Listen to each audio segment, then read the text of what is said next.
So Atlanta Dream will take on the New York Liberty next Saturday at 2 o'clock p.m. on CBS. We'll be well. We might not going to be able to watch this game because we are going to Washington D.C. next Saturday on after this.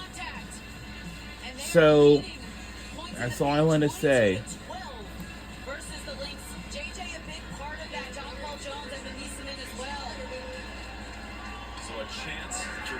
Welcome back to the program, and we are just having fun right now.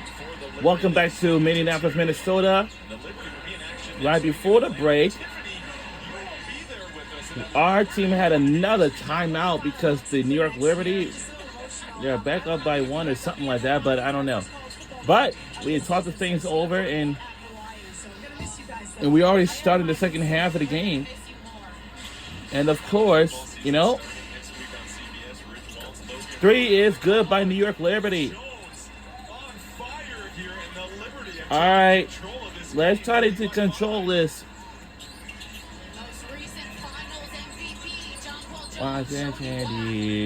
Come on! America. And count it. Yes, plus a foul. Yes. That shot is good by Kayla McBride. Let's see that again. Here's Jones. Jonquel Jones has made a 3 already, and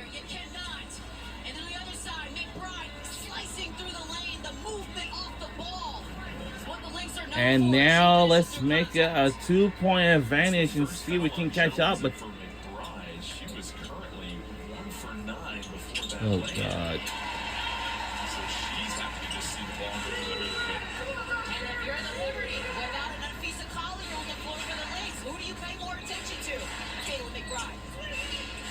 And we're spacing without calling on the floor. She has such gravity as far as drawing extra defenders. They've all had to adjust their game just a little bit more. Ionescu, shot clock winding down, tiptoes the baseline, but slips on the end line. And that'll be a turnover, Minnesota ball. I'll tell you what stood out to me in that possession, the ball pressure. Every single time New York went to catch, there was someone on the ball, forcing them out. Jess Shepard playing Jonquel Jones 5 feet beyond the three-point line. Ball pressure, picking up for the Lynx. Williams will shoot. And the 3 is good, and we have regained it.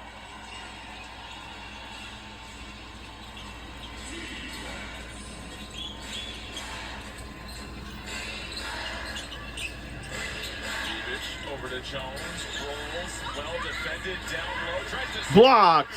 But it's Shepard that comes over the weak side and swats it away. Beautiful help defense from Jess Shepard. And back to Courtney Will, walking her down, ball screen. You can't both go under. Someone's got to contest the jump shot. JJ here working hard, and Jess Shepard on the help. What a nice block. That's what Sandy Brondello talked about, knowing the scout and who you're defending coming off the screen in situations like that. Have to know who you're defending. And Courtney Williams, I know we highlight her mid-range game so much, but she's also lethal from 3. And she's confident with the ball in her hand. She's 38% from 3. You cannot go under. You have to force her over. How about Williams and the load she's carrying right now for the Lynx? And that was deflected off the hands of Shepard. Minnesota nearly picking off that sideline out of bounds play, and now we'll go to the baseline for New York. Cloud to inbound. Ionescu gets a clean screen baseline. Shepard threads it. Another clear out screen from Jonquel Jones. Sabrina does the rest. Heidemann surrounded by Jones, has to find Williams. Williams barking out instructions, trying to get this offense lined up. Draws 2. It's Shepard carving out some prime real estate. A pump fake trying to sneak by Phoenix. Oh, the footwork is fundamental. This game starting to heat up. Shepard pokes it away. Jones wanted a foul. And you said it, Jordan. Fundamental. Watch Jess Shepard's feet here. The turn, the shot fake, and then to get back on the inside to find an angle to finish. That's textbook Notre Dame basketball. basketball. I'm telling you myself, because I've gotten beat on it. Brings back some bad memories. Some bad memories. Let's go back to this game. Burke, Giannis check in. Burke, flare screen, her three. Buries it. So Three is good by New York Liberty. Some rhythm from outside. The depth of this roster for New York.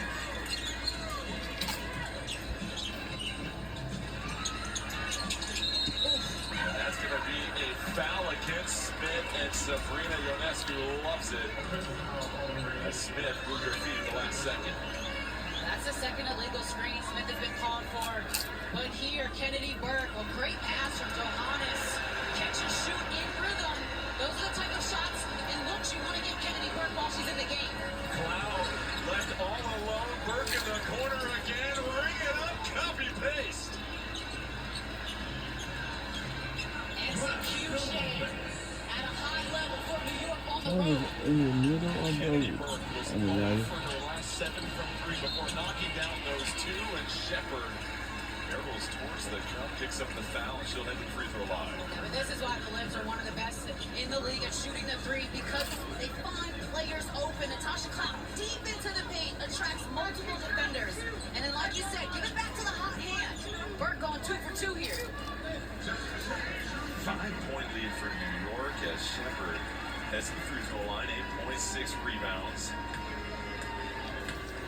An interesting comment. The depth of this Minnesota team, what it meant for someone like Shepard to typically be coming off the bench for this roster.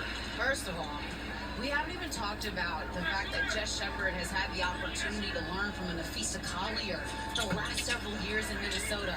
So it's no surprise when she has time on the floor and she's getting major minutes, the production that she's bringing. No surprise to me at all. He splits a pair. Ionescu drawing 2, trying to fight to the cup, kicking the angle. Williams sprinting up ahead, trying to keep a numbers advantage. Shepard trailing, stops, kicks it back up top. I'm surprised Williams didn't shoot the pull-up in transition. Look at the horse fly around, and McBride able to draw the foul on the shot attempt. And the way Minnesota just shares the ball so unselfishly. Well, and that's what Cheryl Reeve told us was key to this game. She said without Nafisa Collier on the floor, they've had a challenge with spacing and making sure that players are in the right spots, but also the ball moving a little bit faster. You really want to force rotations, and New York was scrambling on that possession. We're going to look and see if this is a 2 or 3, and I believe both her feet were behind the line, so this would be the second foul on a 3-point shot attempt for McBride, and that'll be Cloud that has committed the foul both times. And a heady play by Kayla McBride to feel Cloud coming and closing out, knowing she's too close and not allowing her to land, shoots the 3. So McBride will head to the free throw line for 3 more, as we mentioned in the first half. Second best free throw shooter in the league. Struggling from the field here, but oftentimes you get yourself to the charity stripe and you get yourself back on rhythm. She's had to deal with a lot more attention defensively without Nafisa Collier on the floor.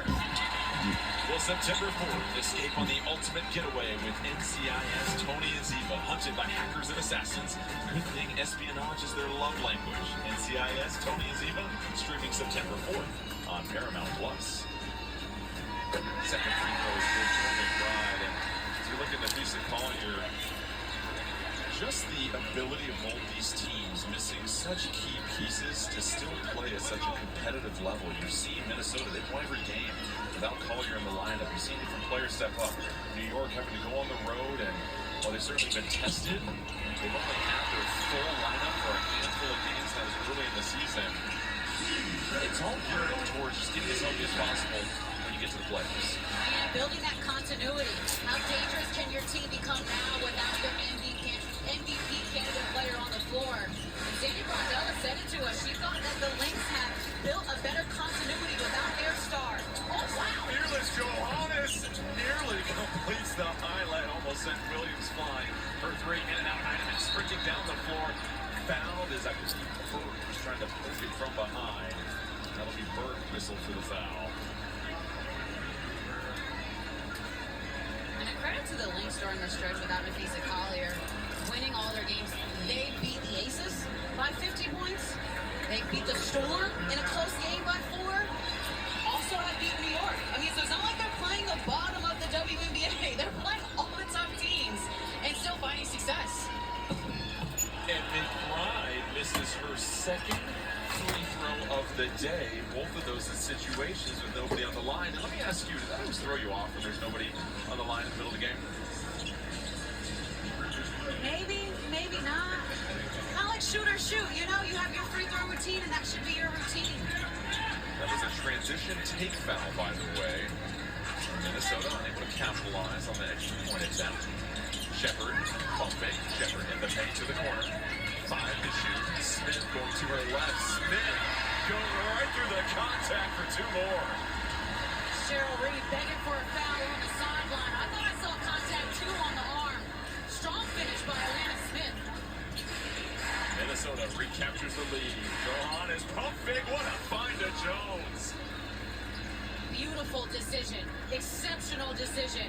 Why not hit the post player with the mismatch rolling to the basket? Jones now with 17. She's 7 for 11 from the field, and another lead change in this game. Williams fading away from Jones. Tough jumper. Shepard somehow snarls that one away and gets fouled on the floor. Extra effort rewarded for Jess Shepard. Let's take a look at the CarMax Never Settle Player Spotlight. Today we're highlighting Kayla McBride, and third overall pick in 2014, headed to San Antonio. One of 5 active players with 2,000-plus points for multiple franchises. And it's her second straight season shooting 40+% from the three-point line. Came back, he's lights out.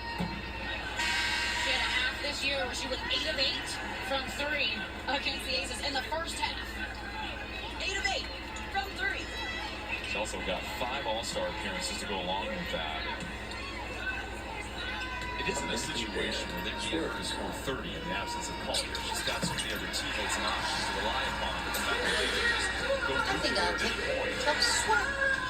What a boon for this Minnesota team, tied up at 53 apiece.